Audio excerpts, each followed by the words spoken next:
Republican presidential candidate Donald Trump has criticised his leading competitor, Kamala Harris, at a rally in Atlanta.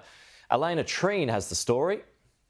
Former President Donald Trump at a rally in Atlanta on Saturday tested out new lines of attack against Vice President Kamala Harris. And remember, Donald Trump is still trying to figure out which attacks work the best against her. At one point in that speech, he even said the quiet part out loud and said, "We need to define her." And then he caught himself and said, "Actually, I don't need to define her," going on to criticize her further. Take a listen to what he said.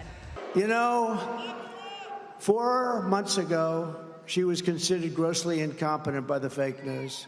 Now they're saying, oh, isn't she wonderful? Isn't she wonderful? No, she's not wonderful. So we have to work hard to define her. I don't want to even define her. I just want to say who she is. She's a horror show. She'll destroy our country.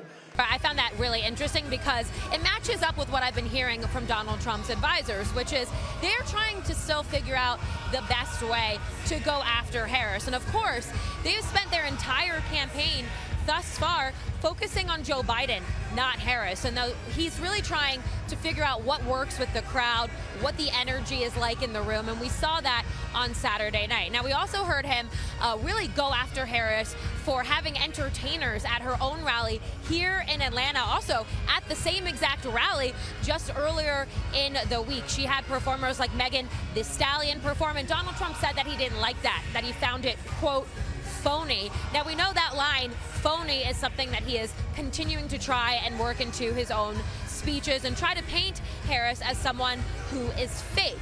He also attempted to tie Harris to his former opponent, Hillary Clinton. He argued that Clinton had Bruce Springsteen performed for her back in the lead up to 2016. Now, another thing I want to point out that I found interesting was that he repeatedly went after Georgia's Republican governor, Brian Kemp, as well as the state's Secretary of State, Brad Raffensperger. Remember, they were both key to trying to deny reports of fraud during the 2020 election. Trump repeatedly called them disloyal.